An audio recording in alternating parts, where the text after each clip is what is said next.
Assalamu alaikum warahmatullahi wabarakatuh. Hi guys, and karibuni sana to another episode of the Wednesday Waffle. This is quite a different look from the usual backgrounds that I normally have on the videos. I'm at a different place. Let me just show you guys around and see where I'm at.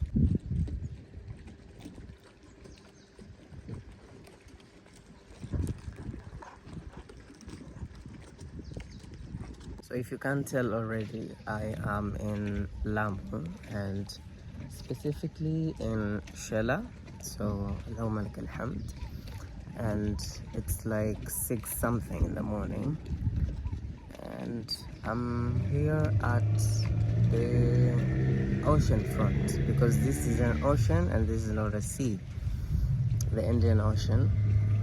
And one thing بكل صراحة يعني one thing I like about هاي الناس, these people like in Lamu is so many things. يعني ثقافتهم غالية عندهم.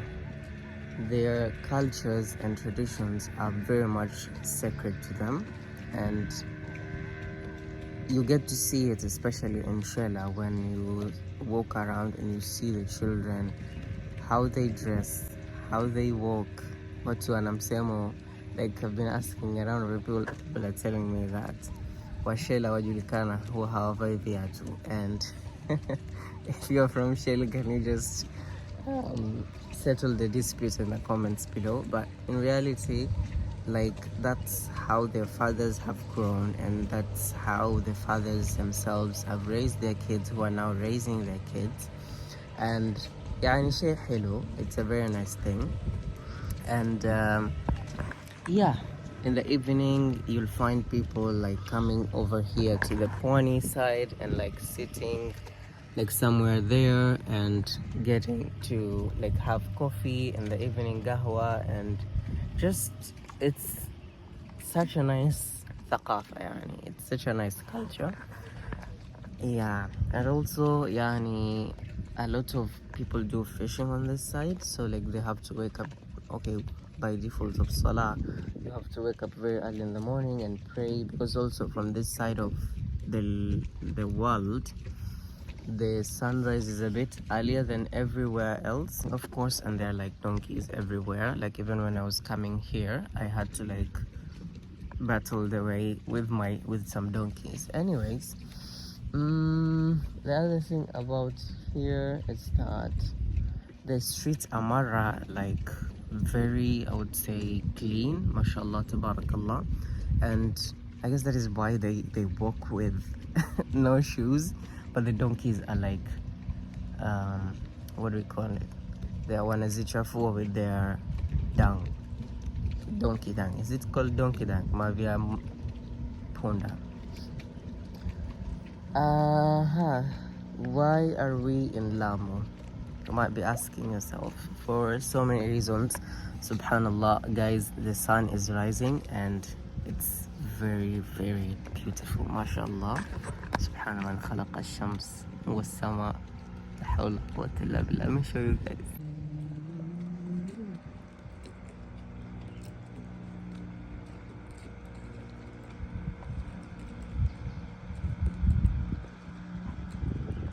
So guys, you could be asking yourself like, why am I in Lamu and what am I doing in Lamu? Alhamdulillah, today is Saturday, but I'm filming this for the Wednesday Waffle.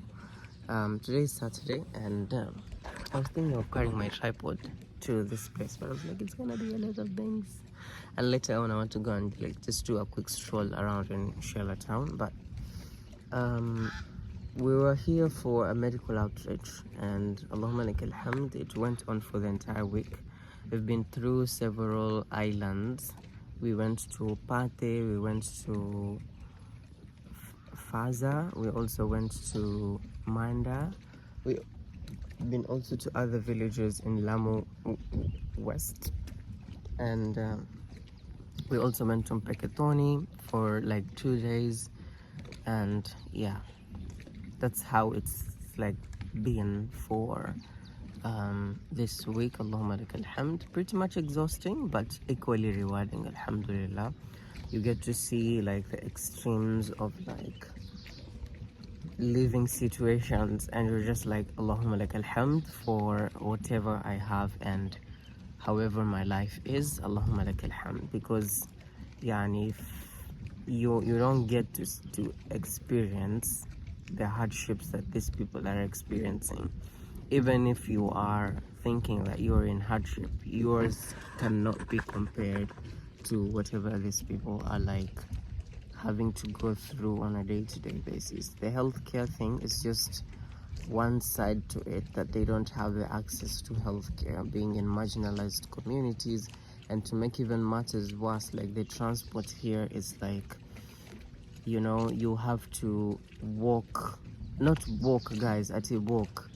The ocean literally separates you guys. It's either you have fare for like transport, or like you wait for the healthcare to come to you. And I think that's the easier option, and that's a very fantastic job for what like the safari doctors are doing in terms of bridging the gap in between healthcare access to these marginalized communities. And they're doing an amazing work, because I saw like hypertensive and diabetic patients, and you know, people with infectious diseases, that's another story. But then people with non-communicable diseases and lifelong diseases like diabetes and hypertension, diseases that have pretty much fatal complications, it's saddening, wallahi, to see that these people do not have access to medication, they don't have access to healthcare, and it's pretty much disturbing. And it's good to see that there are efforts that people are making, and this community and the society is making, towards bridging this gap and ensuring that people from the other side, at least from the same communities, are living a healthier life and also trying to, you know, survive another day in this earth. And Allah yajzihim khair al-jaza for whatever they're doing, and I really hope that their efforts keep on growing, and like Allah ya'inhum wa yaj'al lahum kull at-tawfiq, because whatever they're doing is really, really, truly amazing. Think of the kids who are like growing up in such kind of environments. La hawla la quwwata illa billah. Wallahi, it's so saddening. But yeah, anyways, أردت أن أتكلم حول يعني something very small. I wanted to talk to you guys today about something very, very, I would say, small.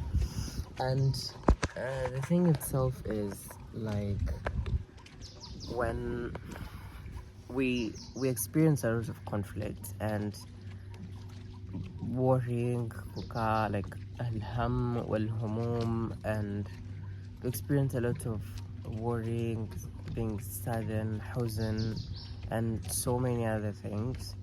But if you come to breaking it down and like looking at it from a microscopic lens, you kind of figure out, I would say, or maybe realize that the major cause of this humum and worrying and everything originates, or like the root cause is like two things.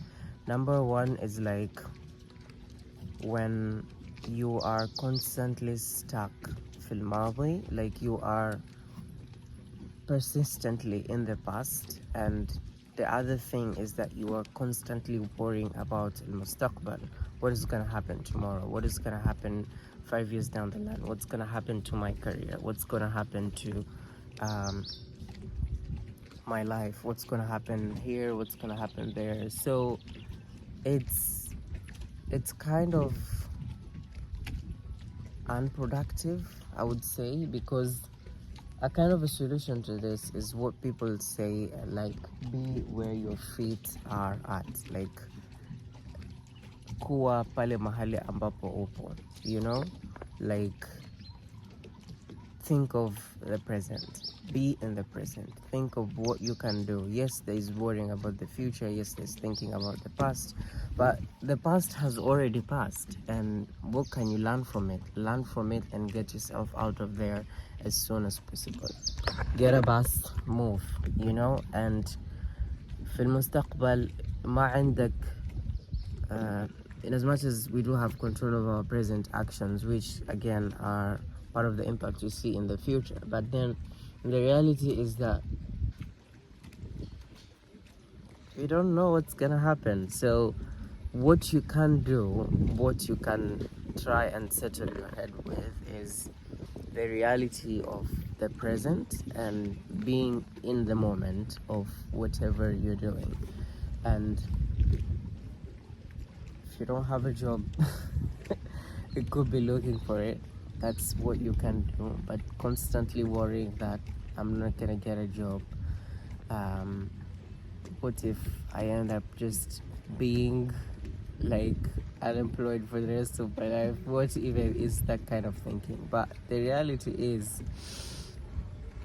you don't know what the future holds, and just be in the present. Because one thing for sure, one thing I am 100% sure about is that Allah subhanahu wa ta'ala katab لكل شخص أقداره. يعني every person has their own qadar that Allah subhanahu wa ta'ala has written for them, and it's gonna come to pass. And there are a few things that we know that can change qadar, and well, I know one thing: dua. يمحو الله ما يشاء ويثبت. So Allah subhanahu wa ta'ala, He's the one who wrote the qadar, and He's the one who can change it. So things, if you think of it in that kind of manner, you have control over the dua that you're making. You have control over the actions that you're making to get you closer to whatever you want to do, or like whatever you want to be. But in reality, whatever is for you will get you, and whatever happened has already happened. So get yourself from the past. Get a bus, get a boat. If you are in Lamu, get a boat.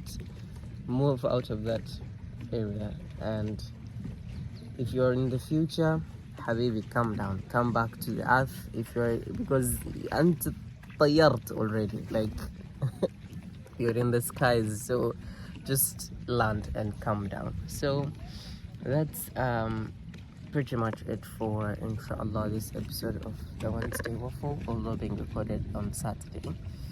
And the sun has already risen like juju, so I think I might have to go around and see into this chalet. One thing I also realized here, it's like Fajr Adhan in Shala, I don't know, guys. It's either they do not make the adhan. Okay, they do make the adhan lazim, يعني فرض كفاية, لكن they do not use speakers for the Fajr adhan. I've been noticing that for the entire week, and I don't know if you're coming from Shela, please let me know if this is the culture over here. And yeah, but that has been it, guys. Get yourself move from the past. For whoever is worrying about the future, be where your feet are. So be in the present, think of what you can do. And again, guys, like these things that I normally say here, it's like they are applicable in our lives, but in reality, do not think, oh, but I'm not supposed to worry about the future. لا بالعكس, think about it. لكن do not make it a big thing that you end up flying and getting into the skies, and you're leaving the ground, and things are in the ground that need to be tackled and need to be taken care of. So yeah,